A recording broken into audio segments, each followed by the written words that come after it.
আপুনি ৰাজনীতিক ক্ষেত্ৰখনৰ কথাও বহুত দিনৰ পৰা জানে বা জড়িত হৈ আছে আগতে ৰাজনীতিকবিলাকে যেনেদৰে সংযম ৰাখি নিজকে কাম কাজবিলাকত জড়িত কৰি ৰাখিছিল কিন্তু বৰ্তমান সময়ত আমি ৰাজনীতিকবিলাকক দেখোঁ তেওঁলোকৰ সংযত অৱস্থাটো নাই তেওঁলোকে যি মনলৈ আহে তাকে কৈ দিয়ে সমাজত ভেদাভেদ ভাৱ এটা কঢ়িয়াই লৈ ফুৰে এইবিলাকে আমাৰ ভৱিষ্যতটো কেনেধৰণৰ এটা গোটেই কথাটো এনেকুৱা ধৰক এতিয়া শিৱসাগৰত প্ৰমোদ গগৈ আপোনাৰ অতদিন MLA হ'ল এতিয়া বিয়া বাৰু কৰোৱা নাছিলে প্ৰমোদ দাইটো গুৱাহাটীত 4টা ঘৰ বনোৱা নাই আপোনাৰ আগৰ ৰাজনীতিটো তেনেকুৱা আছিলে এতিয়া ডিব্ৰুগড়ত ইন্দ্ৰেশ্বৰ খাউণ্ডে আপোনাৰ প্ৰথমবাৰ যেতিয়া MLA হ'ল বিমলা প্ৰসাদ চলিহাই খুব ভাল পাইছিলে দ্বিতীয়বাৰ তেওঁ আপোনাৰ পাৰ্টি অফিচলৈ নাহিল দৰখাস্তও নিদিলে MLA হ'বৰ কাৰণে তো বিমলা চলিহা ডাঙৰীয়াই আপোনাৰ মানুহজন পঠিয়াই দিলে যে ইন্দ্ৰেশ্বৰে এইবাৰ নমিনেশ্যন কাৰণ দৰখাস্ত কৰা নাই সি MLA নহয় নেকি তো ইন্দ্ৰেশ্বৰ খাউণ্ডক সুধিলে ইন্দ্ৰেশ্বৰ খাউণ্ডে ক'লে যে মোৰ বৰ লছ MLA দৰমহা আছিলে 1000 তেওঁ ক'লে মই মানুহক চাহেই খুৱাব নোৱাৰোঁ গতিকে মই আৰু উকিল আছিলোঁ গতিকে উকিল থকাটো মোৰ কাৰণে মানুহক চাহ তাহ দিব পাৰোঁ মানুহ মোৰ ঘৰলৈ আহে সেইটো আছিল সময় আপুনি ধৰক এতিয়া বিমলা চলিহাক খগেন বৰবৰাই পৰাজিত কৰিলে এতিয়া আমগুৰিৰ মানুহে জানিছিল যে খগেন বৰবৰা চিফ মিনিষ্টাৰ হ'ব নোৱাৰে খগেন বৰবৰা মন্ত্ৰীও হ'ব নোৱাৰে কাৰণ তেওঁ RCPয়ে কৰে বিমলা চলিহা চিফ মিনিষ্টাৰজনক হৰুৱাই আপোনাৰ আমগুৰিৰ মানুহে খগেন বৰবৰুৱাক MLA কৰিছিল তেতিয়া আছিল ৰাজনীতি হেতু এতিয়া ৰাজনীতিটো হ'ল MLA হ'বৰ কাৰণে মন্ত্ৰী হ'বৰ কাৰণে দৰকাৰ পৰিলে যদি কাৰোবাক হত্যা কৰিব লাগে হত্যা কৰিবৰ কাৰণে ৰাজি আছে পৰিৱৰ্তনটো আপোনাৰ ডিফাৰেঞ্চটো তাতে হৈছে দুলাল বৰুৱা ধৰক দুলাল দা আপোনাৰ দাদাগিৰি আছিল খুব যোৰহাটৰ আপুনি জানিব যে দুলাল দাই খুব দাদাগিৰি দম আছিল কিন্তু দম থাকিলে দুলাল দা যেতিয়া MLA থাকে শ্বিলঙৰ 62ৰ পৰা MLA আছিল মন্ত্ৰীও হৈছিল এবাৰ জনতাৰ দিনত আপুনি দুলাল বৰুৱাই গুৱাহাটীত আপুনি য'ত আজি এই ষ্টুডিঅ' বনাইছে এই মাটি এসময়ত আপোনাৰ 1000-2000 কথা আছিল আজি দুলাল বৰুৱাৰ এক কথা মাটি নাই গোলাপ বৰবৰাই 2.5 বছৰ CM আছিল গোলাপ বৰবৰাই আপোনাৰ হাউচিঙৰ আপুনি সকলে আপোনাৰ এই ঘৰটো ভগা ঘৰ এটাত আপোনাৰ তেওঁ মৰিল কিন্তু গোলাপ বৰবৰাই একো নাই মদৰ দোকান এখন এলটমেণ্ট দিম বুলি ক'লে ত্ৰিবেণী সিঙে আপোনাৰ তেওঁ 10 বিঘা মাটি গুৱাহাটীত কিনি দিলে হয় কিন্তু গোলাপ বৰবৰাইটো আপোনাৰ মৰিল হাউচিঙৰ ঘৰটোতে সেইটো আছিল ৰাজনীতি তেতিয়াৰ ৰাজনীতি মূলতঃ সেৱাৰ ৰাজনীতি আছিলে সেৱাৰ ৰাজনীতি মানুহৰ সেৱা কৰা দেশৰ সেৱা কৰা সেইটোৱে আছিল ৰাজনীতি এতিয়াৰ ৰাজনীতি হ'ল মূলতঃ আপোনাৰ ধন ঘটা ঐশ্বৰ্যৰ অধিকাৰী হোৱা সম্পদৰ অধিকাৰী হোৱা আৰু আপোনাৰ চকু চাট মাৰি ধৰা পাহাৰ বম বিল্ডিং তৈয়াৰ কৰা আৰু পৰিয়াল লৈ আপোনাৰ বছৰেকত নিউয়ৰ্কলৈ যোৱা লণ্ডনলৈ যোৱা ইত্যাদিবিলাক সা সুবিধা প্ৰাপ্তিৰ ৰাজনীতি এতিয়াৰ ৰাজনীতি ত্যাগৰ ৰাজনীতি নহয় কোনো ব্যক্তিবিশেষক কোৱা নাই এইটো এটা ধাৰা এইটো এটা ধাৰালৈ পৰিৱৰ্তন হৈছে কিন্তু আগৰ ৰাজনীতি আছিলে স্বাধীনতা সংগ্ৰামৰ পৰৱৰ্তী কালৰ ছোৱাত আপোনাৰ যিসকল ৰাজনীতি কৰিছিল এটা সোণেশ্বৰ বৰাটো বহুবাৰ আপোনাৰ MLA হোৱাই নহয় তেওঁ আবাৰ মন্ত্ৰীও হ'ল জনতাৰ দিনত তেওঁ সোণেশ্বৰেতো হালেই পালে আপোনাৰ তেওঁতো হাল বাই থাকিল তেওঁতো কেতিয়াও গুৱাহাটীত মই এটা ঘৰ বান্ধিব লাগে আৰু ঘৰটো বান্ধি থাকিব লাগে সেই কথা তেওঁ কল্পনা নকৰিলে নেভাবিলে আগৰবিলাকত নাই আপোনাৰ মহিলা ৰাজনীতিবিলাকৰ এতিয়া বহুত টকা আপোনাৰ আমি হেৰিক পাইছিলোঁ আপোনাৰ বাইদেউ স্বৰ্ণলতা মহন্ত তেওঁ আপোনাৰ হেৰিৰ পৰা চেৰিকালচাৰ মন্ত্ৰী হৈছিল 72 তেওঁ আপোনাৰ চতিয়াৰ MLA বাইদেউক দেখিছিলোঁ বিয়া বাৰু কৰোৱা নাই মৃত্যুৰ আগে আগে আপোনাৰ এই টিপচাকি এটা লৈ নিজে ভাত ৰান্ধি পেলাই আপোনাৰ কাঁহীখন খেপিয়াই ফুৰে তেনেকৈও মন্ত্ৰী আছিল গতিকে সময় পৰিৱৰ্তন হৈছে পৰিৱৰ্তনৰ সেইটো ৰোধ কৰিবৰ কাৰণে আমাৰ তৰুণ প্ৰজন্মই এটা দৃষ্টিভংগীৰ আৰু আপুনি যে লেখিকা এগৰাকী আপোনাৰ লেখাৰ মাজেৰে ধৰক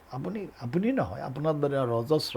যিসকলে লেখা মেলা কৰে সাহিত্য কৰে সমাজৰ কথা ভাবে সেইসকলে মই ভাবোঁ সমাজখনৰ এই অৱক্ষয় ৰোধৰ কাৰণেও আমি তৎপৰ হোৱা দৰকাৰ এই বিষয়ে মই যথেষ্টখিনি লেখা মেলা কৰিছোঁ আৰু সেইটো নিলিখিলে আপোনাৰ সমাজৰ প্ৰতি আপোনাৰ যিটো অৱদান সমাজখনৰ মানুহ জীয়াই থাকিলে, সমাজখন জীয়াই থাকিলে, জাতি জীয়াই থাকিলেহে আপোনাৰ সাহিত্য জীয়াই থাকিব, আপুনি জীয়াই থাকিব, মই জীয়াই থাকিম। মোৰ ভাষাটো যদি নাইকিয়া হয়, মোৰ যদি সাহিত্য নাইকিয়া হয়, মোৰ যদি সংস্কৃতি নাইকিয়া হয়, মোৰ যদি পৰম্পৰা নাইকিয়া হয়, মই যদি মোৰ দেউতাক সন্মান কৰাৰ, বিহুৱে সবাহে আপোনাৰ দেউতাক সন্মান কৰাৰ পৰিৱেশটো যদি সমাজৰ পৰা বিলুপ্ত হয়, তেতিয়াহ'লে সমাজ টিকিব কেনেকৈ, জাতি টিকিব কেনেকৈ? একেবাৰে এই পৰম্পৰাবিলাক শেষ হৈ গ'লে আৰু আমাৰ অসমীয়া জাতিটোৰ যিটো কাঠামো সেইটো শেষ হৈ যোৱা সম্ভাৱনা আছে। সেইকাৰণে আপুনি বাহিৰত গ'লে দেখিব এতিয়া অসমীয়া হৈছে। এতিয়া আপুনি লণ্ডনতে হওক, আমেৰিকাতে হওক, তাত বিহু ফাংচন পাতে। তেওঁলোকে এতিয়া আমাৰ লণ্ডনত বক্তৃতা দিব গৈছে ময়ূৰ বৰা। এতিয়া ময়ূৰ বৰা গৈছে, ময়ূৰ বৰা গৈছে, অলপতে আপোনাৰ অনুৰাধা শৰ্মা পূজাৰী আহিলে। গতিকে আজিকালি সেইফালেও সমাজ তৈয়াৰ হৈছে, অসমীয়া সমাজ। কিন্তু মন কৰিব, আপুনি গ'লে দেখিব যে লণ্ডনৰ অসমীয়াজন যিমান অসমীয়া হৈছে, অসমৰ অসমীয়াজন এতিয়া সিমান অসমীয়া হৈ থকা নাই। তাৰমানে আপুনি যিমান দূৰলৈ যাব, আপোনাৰ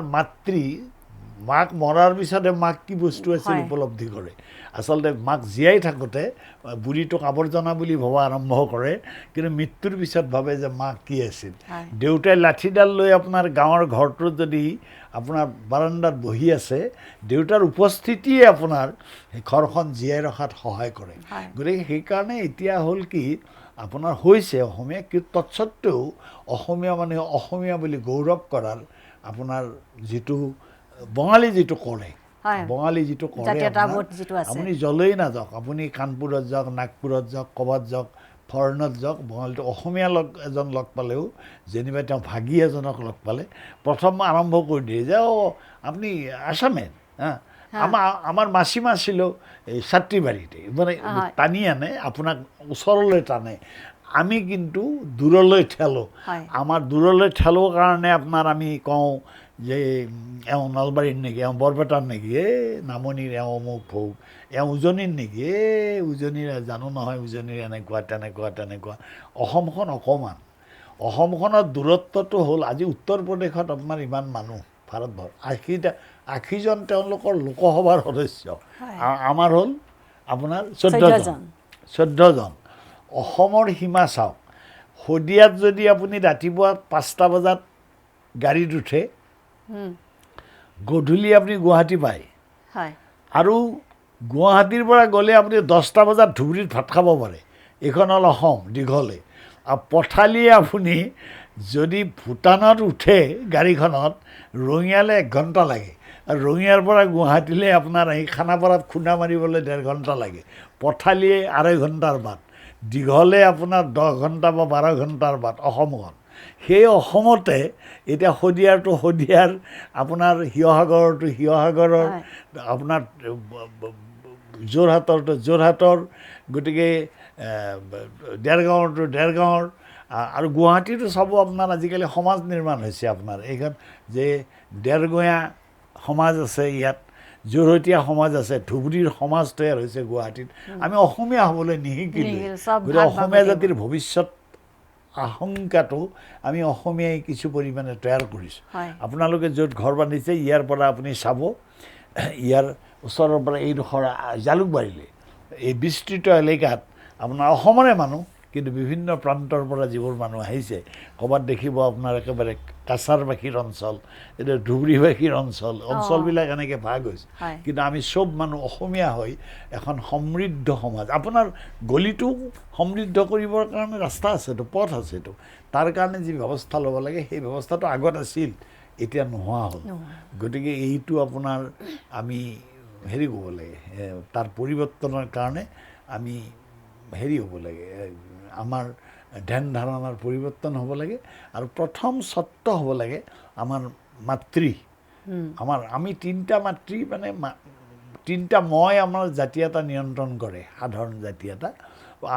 প্ৰথম আপোনাৰ মাত ফুটে আপোনাৰ ল'ৰা ছোৱালীৰ, মা শব্দটো প্ৰথম মাত ফুটে। সি আপোনাৰ মাত ফুটিলে মা বুলি, মাকৰ কোলাৰ পৰা নামি পেলাই মাটিত ভৰি দিয়ে, সিও আপোনাৰ প্ৰথম মাটিত ভৰি দিয়ে আপোনাৰ। গতিকে আৰু মা বুলি ক'লে, আৰু আমাৰ হেৰি মাতৃভাষা মাতৃভাষা সেইটো মাতৃভাষা মাতৃভাষা আৰু মাটি এই তিনিটাৰ নিবিড় আত্মীয়তাই আপোনাৰ মানুহক সেই মাটিৰ মানুহ হিচাপে সেই ঠাইৰ মানুহ হিচাপে তেওঁক আপোনাৰ অহংকাৰী কৰি তোলে আৰু জাতি এটাৰ স্বাৰ্থত এজন মানুহ অসমীয়া মানুহ অসমবাসী মানুহ এজন যিমানেই অসমীয়া হিচাপে গৌৰৱবোধ কৰাৰ কাৰণে আপোনাৰ হেৰি হয় আনন্দিত হয় গৌৰৱবোধ কৰি অহংকাৰবোধটো যেতিয়া বাঢ়ে স্বাভিমান বাঢ়ে তে সেই জাতিৰ উন্নতি হয় যদি স্বাভিমানহীন নিজক বিক্ৰী কৰাৰ মানসিকতাৰে মই প্ৰাপ্যৰ বিনিময়ত যদি পদে পদে মোৰ অসমীয়াত্ব বিক্ৰী কৰোঁ মোৰ স্বাভিমান বিক্ৰী কৰোঁ সেই জাতিৰ পতন আসন্ন হৈ পৰে হয় ছাৰ আমাৰ ভাষাটো অসমীয়া ভাষাটো ইমান চহকী ভাষা যে শুনিবলৈও শুৱলা এটা ভাষা কিন্তু সেই ভাষাটোকে এতিয়া আমাৰ অসমীয়া মানুহে ইমান বেছি অৱজ্ঞা কৰিবলৈ লৈছে আমাৰ আজি অভিভাৱকে ল'ৰা ছোৱালীক অসমীয়া ক'বলৈ নিশিকায় তাৰ পৰিৱৰ্তে ইংৰাজী শিকাব বা বেলেগ অন্য ভাষা শিকাবলৈ যত্ন কৰে আমি নকওঁ যে বেলেগ এটা ভাষা শিকাটো বেয়া কথা কিন্তু নিজৰ ভাষাটোৰ প্ৰতি ইমান অৱজ্ঞা কিয় তাৰ কথাটো হ'ল নহয় গোটেই বস্তুটো এনেকুৱা যে অসমীয়া মই ক'লোঁ যে অসমীয়া মানুহৰ স্বাভিমানটো হ্ৰাস পাইছে অসমীয়া ভাষাটোক আজিৰ এই পৰ্যায়লৈকে অনাৰ ক্ষেত্ৰত যিবোৰ মানুহৰ অৱদান আটাইতকৈ বেছি সেই মানুহবোৰ আপোনাৰ অসমত থকা অসমীয়া নহয় বেছিভাগ আজি ধৰক আপোনাৰ বিবৰুৱা কলেজ পাতিছে সদাগৰ ভোলানাথ বৰুৱাই ব্যৱসায় কৰিছিল কলিকতাত অকল সেয়ে নহয় অসমীয়া ছাত্ৰ ছাত্ৰীৰ কাৰণে হাওৰাত ৩৩ বিঘা মাটি দান দি গৈছিল আমাৰ চৰকাৰে ৰাখিব নোৱাৰিলে তেনেকুৱা আপোনাৰ হলিৰাম ডেকা প্ৰথম চিফ জাষ্টিচ তেওঁ আপোনাৰ তেতিয়া কলিকতা বিশ্ববিদ্যালয়ত অসমীয়া ভাষা প্ৰচলন হোৱা নাছিল সেইকাৰণে হলিৰাম ডেকাই বঙালীত আপোনাৰ MA পাছ কৰিছিল ফাৰ্ষ্ট ক্লাছ পাইছিল তাৰপৰা তেওঁ প্ৰথম হেৰি হ'ল ৰসৰাজ বেজবৰুৱা চম্বলত থাকে বেংগলত থাকে ৰবি ঠাকুৰৰ পৰিয়ালত বিয়া কৰাইছে তেওঁ ঠাকুৰ পৰিয়ালত বিয়া কৰাইছিল ঠাকুৰ পৰিয়ালে জোৰ কৰিছিল বাঙালী হ'বলৈ কিন্তু আপোনাৰ বেজবৰুৱা আপোনাৰ আটাইতকৈ ডাঙৰ অসমীয়া হ'ল সেই মানুহবিলাকে পঢ়া শুনা প্ৰেচিডেঞ্চিত কৰিছিল বাহিৰত কৰিছিল আবাহন যুগৰ ৰামধেনু যুগৰ যিমান সাহিত্যিক সেই সাহিত্যিকবিলাকৰ চব পঢ়া শুনা কলিকতাত আছে কিন্তু তেওঁলোকে আপোনাৰ অসমীয়াত্ব পাহৰি তেওঁলোক কলিকতীয়া নহ'ল এতিয়া আমি ধুদুৱা এটা শ্ৰেণীত পৰিণত হৈছোঁ গতিকে আমি এনেকৈ উপঙি ফুৰি ভাল পোৱা হৈছোঁ সেইকাৰণে জাতিটো ভাষাটো নমৰে ভাষাটো থাকিব আপুনি মন কৰিলে দেখিব যে এতিয়াও আমেৰিকাত লণ্ডন চন্দনত থকা বহুত পৰিয়ালৰ ল'ৰা ছোৱালী অসমীয়াত কথা কয় আমাৰ যে গোস্বামী ভূপেন হাজৰিকাৰ গান গায় আপোনাৰ বিখ্যাত তেওঁ ইমান চৰ্চা কৰে অসমীয়া ভাষা চৰ্চা কৰা আপোনাৰ মই যেতিয়া প্ৰতিদিন এডিটত থাকোঁ কিবা শৰ্মা এজন আমেৰিকাৰ পৰা তেওঁ সদায়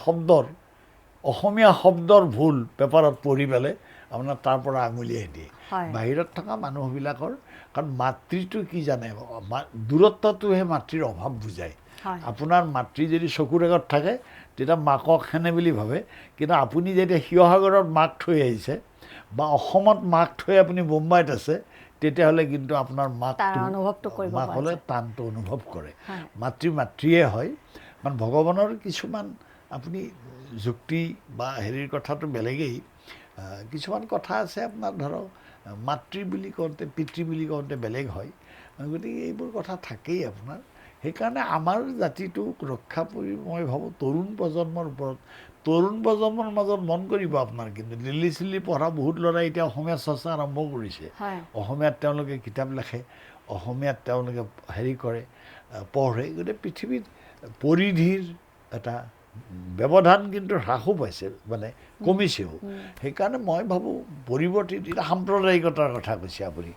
আপুনি চাওক সাম্প্ৰদায়িকতা অলপ ৰূপান্তৰ আহিছে আপুনি ধৰক এতিয়া ধুবুৰীৰ পৰা এতিয়া এইবাৰ ইলেকশ্যন খেলিছিল আমাৰ বদ্ৰীনাথ বনচাহাবেদৰ কিন্তু ধুবুৰীৰ মানুহে সৰ্বাধিক ভোটত তেওঁ হৰুৱাই দিলে কেলে তেওঁলোকে অনুভৱ কৰিলে যে মই মুছলমান হৈ থাকিলে মোৰ নিৰাপত্তা কেতিয়াও অকলে নিশ্চিত নহয় এদিন আহোমেও অনুভৱ কৰিব যে মই আহোম হৈ থাকিলে মোৰ ক্ষেত্ৰখন কিন্তু উজনিতে সীমাবদ্ধ হ'ব আপুনি আজি গুৱাহাটীত আহি পেলাই এজন প্ৰখ্যাত অসমীয়া হৈছে নহয় গুৱাহাটীত প্ৰখ্যাত অসমীয়া হৈ আপুনি আহোম হৈয়ে আছে গতিকে আপোনাৰ ক্ষেত্ৰটো আপুনি সীমাৰ ভিতৰত সোমাবলৈ মানুহে ইচ্ছা নকৰে এজন মুছলমানৰ যদি সমস্যা সমাধান হ'ব লাগে কাষৰ ডেম'ক্ৰেটিক হিন্দু মানুহজনে লগ লাগি পেলাই কাম কৰিলেহে আপোনাৰ হিন্দু মানুহজনে ক'বলৈ এইটো মোৰো সমস্যা এই বাটটো আপোনাৰ বেয়া হৈছে এইটো হিন্দুৰো সমস্যা মুছলমানৰো সমস্যা বাটটোৰ সমস্যা সমাধান হ'ব কিন্তু যদি আপুনি ৰাজনৈতিক বা ক্ষুদ্ৰ স্বাৰ্থৰ কাৰণে আপুনি মুছলমান হৈছে আপুনি হিন্দু হৈছে কিবা হৈছে পৃথিৱীখনতো অকল হিন্দুৰ নহয় পৃথিৱীত বহুত মানুহ আছে আজিতো আবু ধাবিত মন্দিৰ কৰিছে আবু ধাবি ক'ত আপোনাৰ চৌদি আৰবৰ ৰাজধানী তাতোতো আপোনাৰ মন্দিৰ সাজিছে নহয় মন্দিৰ সাজিছে হিন্দু মন্দিৰ কেলে যে তেওঁলোকে অনুভৱ কৰিছে যে আমাৰ তেলটো আজি আছে কালি নোহোৱা হ'ব তেলটো নোহোৱা হ'লে তেতিয়াহ'লে আমাৰ এইখন কোনে আমাৰ দেশখন চলিব কেনেকৈ টুৰিজিম গতিকে তেওঁলোকে আপোনাৰ হিন্দু মানুহ যাতে যায় তাৰ কাৰণে আবু ধাবিটো এটা মন্দিৰ সাজিছে আপোনাৰ গতিকে এসময়ততো মুছলমানে আপোনাৰ আবু ধাবিৰ পবিত্ৰ মাটিত মন্দিৰ সাজাৰ কথা নাভাবিলেহেঁতেন এতিয়া সময় পৰিৱৰ্তন হৈছে সেই পৰিৱৰ্তনৰ কাৰণে এইবাৰ কথাটো শুনিবলৈ বেয়া কোনোবাই আপত্তি কৰিব পাৰে অযোধ্যাত ৰাম মন্দিৰ অযোধ্যাৰ আসনখন বিজেপিয়ে হাৰিলে আচ্ছা হাৰিলে অযোধ্যাতো ৰাম মন্দিৰ হৈছে অযোধ্যা আপোনাৰ মই 99ত গৈছিলোঁ আজি প্ৰায় 20 বছৰমানৰ পিছত 18 কোটি টকা খৰচ কৰি এটা মন্দিৰ সাজিলে কিন্তু চিটটো ৰক্ষা নহ'ল তাৰমানে অকল হিন্দু অকল মুছলমান অকল আহোম এইটো কিছুদিনৰ কাৰণে চলে সুযোগৰ কাৰণে এখানে উজনি অসম ৰাজ্য পৰিষদো হৈছিল তাৰ হিতেশ্বৰ শইকীয়াৰ দিনতে আপোনাৰ সেইটো ভাগিলোঁ আৰু উজনি অসম ৰাজ্য পৰিষদৰ মানুহবোৰ আপোনাৰ দেৱানন্দ কুমাৰহঁত চব সেই কংগ্ৰেছত জমা হ'ল তেখেতসকলে দেখিলে যে মই উজনি অসম ৰাজ্য পৰিষদ কৰি মই উজনিত আমি 10টা MLA হে জিকাব পাৰিম কিন্তু মই অসমৰ মুখ্যমন্ত্ৰী হ'বলৈ হ'লে হিতেশ্বৰ শইকীয়াই সেই ব্যৱধান ভাগিলে গতিকে এইটো দেখিব কালি যে আপোনাৰ অসমতো এই পৰিৱৰ্তনে নাহিব এইটো অৱধাৰিত কাৰণ মানুহ সীমাৰ মাজত বন্দী হৈ থাকিব নোখোজে আপুনি ইয়াতে এই যে ঘৰ বনাইছে ইয়াত এই ঘৰটোৰ ভিতৰতে আপোনাৰ জীৱন হ'লে সেই জীৱন সীমাবদ্ধ জীৱন হ'ব সেই জীৱনে আপোনাক কাৰণ আপোনাক ইয়াৰ পিছত কিবা লাগিব নহয় আপোনাৰ ঘৰ হ'ল আপোনাৰ ছোৱালী পঢ়ুৱালে আপোনাৰ টকা পইচা হ'ল আপুনি পেপাৰ উলিয়ালে আপুনি টিভি চেনেল কৰিলে ইয়াৰ পিছত কিবা কৰিব লাগিব নহয় ইয়াৰ পিছত কিবা কৰিবলৈ হ'লে আপুনি পাখি মেলিবই লাগিব এই কথা ইয়াতো হ'ব পাৰে কাইলৈ কলিকতাও যাব পাৰে কাইলৈ দিল্লীও যাব পাৰে মানুহ সীমাৰ মাজত আবদ্ধ হৈ থাকিব নোৱাৰে সেইকাৰণে সীমাৰ বাহিৰলৈ যোৱা সীমাৰ অতিক্ৰম কৰি আপোনাৰ যিমান পাৰে বাহিৰলৈ যোৱা আমাৰ গাঁৱৰ ল'ৰাবিলাক আজিকালি ফৰেনত যোৱা হ'ল আপুনি আজিকালি পেপাৰ চালে দেখিব এই যোৱা দুদিনতে দেখিছোঁ আপোনাৰ কোনোবাই আপোনাৰ আমেৰিকাত কিবা সাংঘাতিক কৰিছে কোনোবাই আপোনাৰ লণ্ডনত কিবা সাংঘাতিক কৰিছে কাৰণ মানুহ সীমাত বন্দী হৈ নাথাকে মানুহৰ যিবিলাক মানুহ কৰ্মঠ মানুহ যিবোৰ চিন্তাশীল মানুহ যিবোৰ উদ্ভাৱক কিবা উদ্ভাৱন কৰিব খোজে সেই মানুহে সীমাৰ পৰিধি ভাগি আপোনাৰ তেওঁ বিশ্ব ব্ৰহ্মাণ্ডত ঘূৰি ফুৰিব খোজে গতিকে কালি দেখিব সেইকাৰণে পৰিৱৰ্তন আৱশ্যম্ভাৱী মানুহে হিংসাৰে মানুহে সংকীৰ্ণতাৰে মানুহে স্বস্বাৰ্থ পূৰণৰ কাৰণে নিজক আবদ্ধ কৰি ৰাখিব পাৰিব কিন্তু সি বিকশিত হ'ব নোৱাৰে হয় ছাৰ আপুনিতো দীৰ্ঘ জীৱনত কেইবাজনো মুখ্যমন্ত্ৰীক লগ পাইছে ওচৰৰ পৰা আপুনি দেখিছে তেওঁলোকৰ ভিতৰত কোনজন মুখ্যমন্ত্ৰীক আপুনি আটাইতকৈ দক্ষ মুখ্যমন্ত্ৰী বুলি ক'ব বা কোনজন মুখ্যমন্ত্ৰীয়ে আটাইতকৈ ভাল কাম কৰিছে বুলি ক'ব নহয় এই কথাটো এটা সময়সাপেক্ষ কথা সময়সাপেক্ষ এইকাৰণে যে বিমলা চলিহা ডাঙৰীয়া কি মুখ্যমন্ত্ৰী আছিল কালি আমগুৰিৰ মানুহটো বা শিৱসাগৰৰ মানুহটোৱে যিমান ওচৰৰ পৰা পাইছে শৰৎ সিংহটো আপোনাৰ গোৱালপাৰাৰ মানুহ গতিকে তেওঁক শিলচৰৰ মানুহটোৱে কি ধৰণে পাইছে বহু কথা সময় সাপেক্ষ কিন্তু সামগ্ৰিকভাৱে অসমৰ এটা ঐতিহাসিক মুহূৰ্তত মানে স্বাধীনতা প্ৰাপ্তিৰ প্ৰাক স্বাধীন কালত বা তাৰ পৰৱৰ্তী কালত গোপী বৰদলৈৰ এটা বিশেষ ধৰণৰ অৱদান আছে অৰিহণা আছে সেই অৰিহণাটো বিচাৰ কৰিব মানুহে যে স্বাধীনোত্তৰ অসমত আপোনাৰ সেই সংকটকালীন এক কথাত দেশখন নতুনকৈ স্বাধীন হৈছে গতিকে বৰদলৈৰ ভূমিকাৰ এটা সুকীয়া মূল্যাংকন হ'ব কিন্তু পৰৱৰ্তী আপোনাৰ লৌহ মানৱ বুলি কোৱা হয় বিষ্ণু মেধিক আমি ওচৰৰ পৰা পোৱা নাই গতিকে তেওঁ আপোনাৰ অলপ বেছি জাতীয়তাবাদী মনোভাৱৰ আছিল সেইকাৰণে তেওঁলোকে এই হেৰিৰ ক্ষেত্ৰত অলপ তেওঁ কঠোৰো আছিল আপোনাৰ এই পূৰ্ববংগৰ পৰা ভগনীয়া আনাৰ ক্ষেত্ৰত আপোনাৰ তেওঁ বিৰোধ কৰিছিল মেধি ডাঙৰীয়াই সেইকাৰণে তেওঁক এটা লবিয়ে এটা প্ৰগ্ৰেছিভ লবি বুলি কোৱা হ'ল তেওঁলোকে আপোনাৰ তেওঁক মাত্ৰ কেইবছৰমানৰ ভিতৰতে তেওঁ 57তে আপোনাৰ অসম এৰি যাবলগীয়া হ'ল অসম এৰি যোৱাৰ পিছত তাৰমানে মাদ্ৰাজৰ তেওঁক ৰাজ্যপাল কৰি পঠিয়াই দিলে হয় তাৰ পৰা আহিল মহেন্দ্ৰ চৌধুৰী অহাৰ পিছত আকৌ উজনি লবিয়াই লাগ দিলে তেওঁ বৰপেটাৰ কিন্তু মহেন্দ্ৰ চৌধুৰী এজন নিষ্ঠাবান স্বাধীনতা সংগ্ৰামী আছিল তাৰ পৰৱৰ্তী কালত সেইকাৰণে মন্ত্ৰিত্বৰ মই দেখিলোঁ যে মন্ত্ৰিত্বৰ কোন শ্ৰেষ্ঠ চিফ মিনিষ্টাৰ এইটো সময় সাপেক্ষ আৰু সেই সময়ত কি ঘটনা ঘটিল যেনে ধৰক মেঘালয় সৃষ্টি হ'ল হয় নাগালেণ্ড সৃষ্টি হ'ল বিমলা চলিহাৰ দিনত মেঘালয় সৃষ্টি হ'ল শৰৎ-সিংহৰ পৰৱৰ্তী কালছোৱাত সেই সময়ত গতিকে এই একোটা ঘটনাই পৰিঘটনাই অসম আন্দোলন আৰম্ভ হ'ল ইমাৰ্জেঞ্চি হ'ল শৰৎ-সিংহ বিচাৰবোৰ তেনেকৈ কৰিলে এতিয়া হিতেশ্বৰ শইকীয়াৰ কথাই চাওঁ আমি হিতেশ্বৰ শইকীয়াক ব্যক্তিগতভাৱে দীৰ্ঘদিন পাইছিলোঁ অবৈধ মুখ্যমন্ত্ৰী বুলি হিতেশ্বৰ শইকীয়াক কোৱা হ'ল কিন্তু মানে সময় সাপেক্ষ বুলি এইকাৰণে কৈছোঁ কিন্তু হিতেশ্বৰ শইকীয়াই যদি কালি আপোনাৰ এটা অৰ্ডাৰ কৰে এছ চিফ মিনিষ্টাৰ সেইটো কিন্তু হৈছে তাৰমানে IS-জনক ট্ৰেন্সফাৰ কৰিছে চিফ ছেক্ৰেটাৰীক বৰখাস্ত কৰিছে এইটো কাৰ্যকৰী হয় কিন্তু আমি কওঁতে আপোনাৰ ক'লোঁ তেওঁ অবৈধ চিয়াম যদি মই ভাবোঁ যে নৰ্মেল টাইমত আপুনি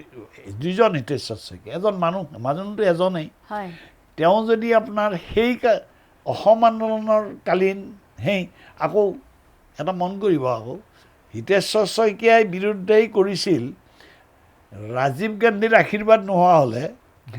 আপোনাৰ আসাম চুক্তি নহয়েই কাৰণ হিতেশ্বৰ শইকীয়াই আন্দোলনটো শেষেই কৰি আনিছিল তেওঁৰ বুদ্ধিমত্তাত তেওঁৰ প্ৰসাৰ আছিল গতিকে কালি দেখা যায় সেইকাৰণে হিতেশ্বৰৰ সময়টো কিন্তু সময়টো সেইকাৰণে মই কৈছোঁ যে বহুত কথা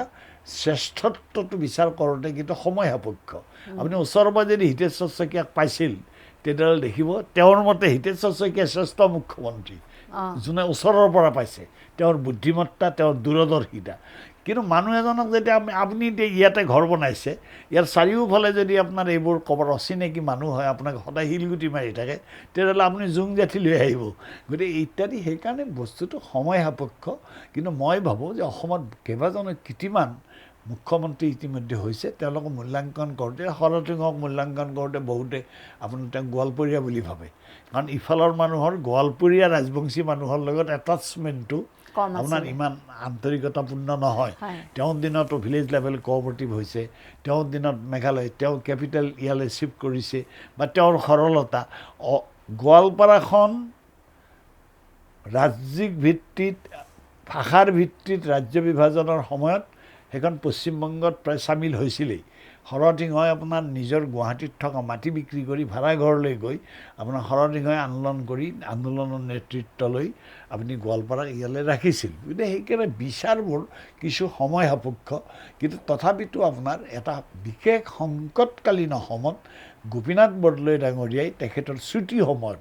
আৰু গোপীনাথ বৰদলৈৰ ক্ষেত্ৰত আপোনাৰ বিচাৰ কৰাৰ আৰু এটা ডাঙৰ অসুবিধা হ'ল কি তেখেত বেছিদিন মুখ্যমন্ত্ৰী হৈ নাথাকিল তেখেত দেশ স্বাধীন হ'ল 1.5 বছৰ মুখ্যমন্ত্ৰী হৈ থাকি তেখেতৰ মৃত্যু হ'ল গতিকে তেখেতৰ ছুটি জীৱনত এটা ঐতিহাসিক সময়ত গোপিঙৰ পৰা অসমক ৰক্ষা কৰাৰ ক্ষেত্ৰত আৰু অন্যান্য ক্ষেত্ৰতো গোপীনাথ বৰদলৈৰ এটা সুকীয়া অৱদান সেইটো স্বীকৃত হৈ ৰ'ল বাকী পৰৱৰ্তী কালৰ সময়বিলাকত কোনোবাই যদি ধৰক এতিয়া কেশৱ গগৈ কি মুখ্যমন্ত্ৰী হ'ল এইটো আমাৰ বিচাৰ কৰিবৰ কাৰণে চকুৰ আগত বহুত কাম চাম ৰৈ থকা নাই আমি দেখা নাই তেওঁলোকে ধৰক বা যতীন হাজৰিকা এটা সংকটকালত যোগেন হাজৰিকা কেইদিন মুখ্যমন্ত্ৰী হ'ল বেলেগ কথা সেইকাৰণে বৰ সময় সাপেক্ষ কথা তথাপিতো গোপী বৰদলৈ তথাপিতো তাৰ পৰৱৰ্তী কালত আপোনাৰ বিমলা চলিহা এটা দীঘলীয়া কাৰ্যকাল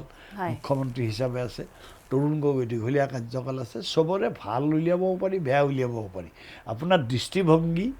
আপোনাৰ বিচাৰৰ নিৰপেক্ষতাৰো কথা আছে ধৰক এতিয়া আপুনি শিৱসাগৰৰ গতিকে কালি ধৰক বিমলা প্ৰসাদ চলিহা কৰিলে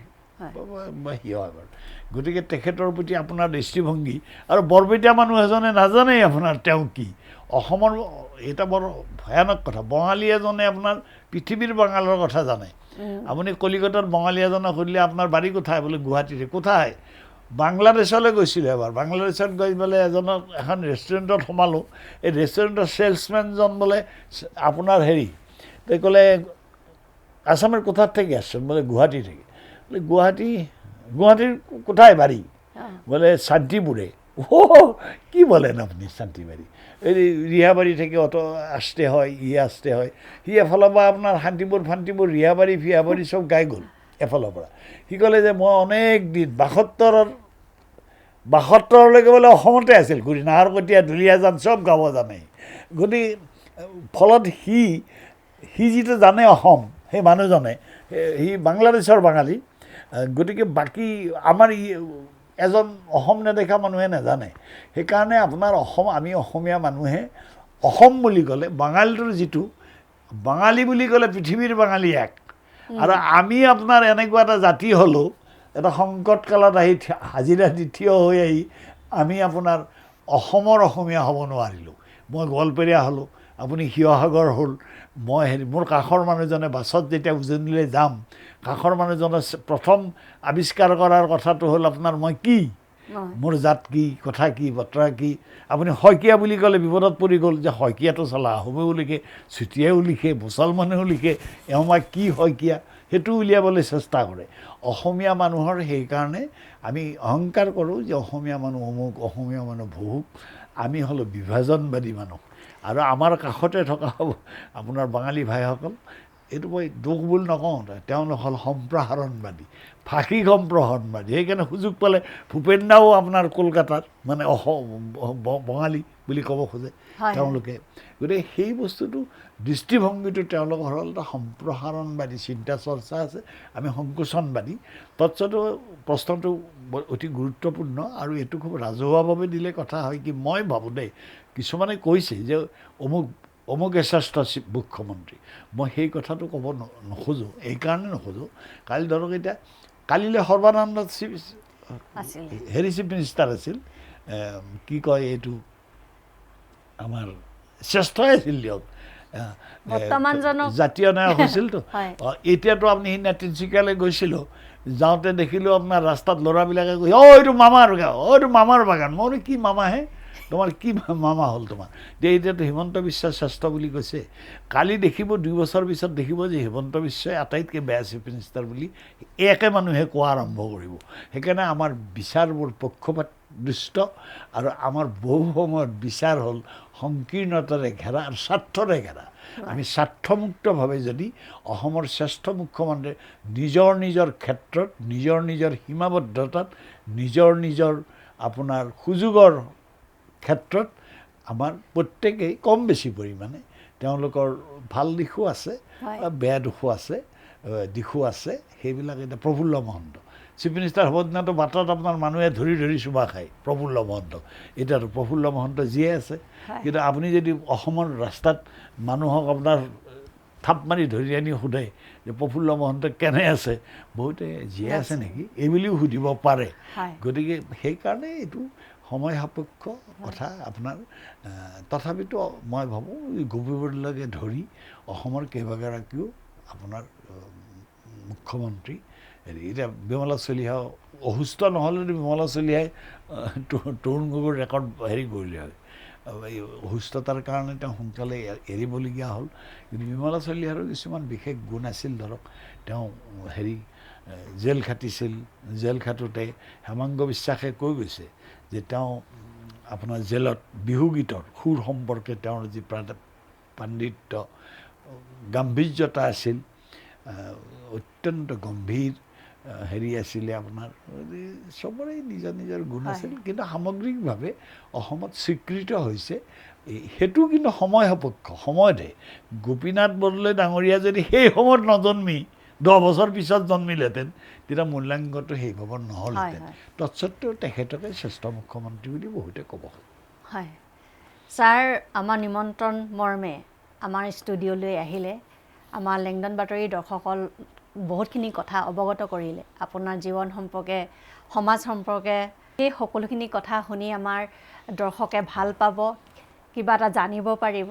আপুনি শেষত আমাৰ লেংডন বাতৰি দৰ্শকক কিবা ক'ব খুজিব নেকি কথাটো এনেকুৱা যে অসমত সাম্প্ৰতিক সময়ত আপোনাৰ অসমৰ বৰাক উপত্যকাত ধৰক বাঙালীয়ে চলে এই সৰু ক্ষুদ্ৰ অসমখনত এতিয়া বাতৰি কাকত তুলনামূলকভাৱে বেছি বেংগল টেংগলতকৈ তুলনাত আপোনাৰ অসমত বাতৰি কাকত বেছি তেনেকৈ আপোনাৰ পৰ্টেল বেছি টিভি চেনেলো কম নহয় আৰু অসমৰ অৱস্থাও আপোনাৰ ভাৰতবৰ্ষৰ অন্য প্ৰদেশতকৈ যথেষ্ট জটিল। হয় এই জটিলতাৰ মাজত কিন্তু জাতিটোৰ সংকট কালত আমাৰ বাতৰিৰ আমাৰ প্ৰচাৰ মাধ্যমৰ এটা বিশেষ ভূমিকা আছে ভূমিকাটো আছেই, বিশেষ দায়িত্ব আছে। হয় মই আশা কৰোঁ আপোনালোকে যি উদ্দেশ্যৰে এই প্ৰতিষ্ঠানটো আৰম্ভ কৰিছে, হয় এই বাতৰি কাকত এখন উলিয়াইছে, আপোনালোকে চেনেল এটা খুলিছে, মই ভাবোঁ যে এই সংকটকালীন অসমত অসমৰ ভৌগোলিক চাৰিসীমাত বসবাস কৰা সকলো জাতি জনগোষ্ঠীকে ঐক্যবদ্ধ কৰি অসমখন আমাৰ, অসমৰ মাটি, অসমৰ মানুহ, অসমৰ ভাষা, অসমৰ সংস্কৃতি আৰু অসমৰ সমৃদ্ধি আমাৰ একমাত্ৰ ব্ৰত, আৰু সততা আৰু নিষ্ঠাৰে সেই দায়িত্ব পালনৰ কাৰণে যিসকল অসমীয়া আগ্ৰহী সেইসকলক উদ্বেলিত কৰাটোৱেই হওক আপোনালোকৰ এই প্ৰতিষ্ঠানৰ মূল লক্ষ্য আৰু উদ্দেশ্য। ধন্যবাদ ছাৰ, আপোনাৰ মন্তব্যই আমাক সুখী কৰিলে। আমি যিমান পাৰোঁ আমাৰ চেনেলৰ জৰিয়তে অসমৰ জনসাধাৰণক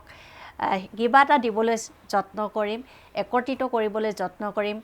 সকলোখিনি ক্ষেত্ৰতে আমি ইতিবাচক দিশে আগবাঢ়ি যাবলৈ যত্ন কৰিম। শেষত আপোনাৰ সুস্বাস্থ্য কামনা কৰিও দীৰ্ঘায়ু কামনা কৰিলোঁ, বিদায় মাগিছোঁ। হয়। নমস্কাৰ।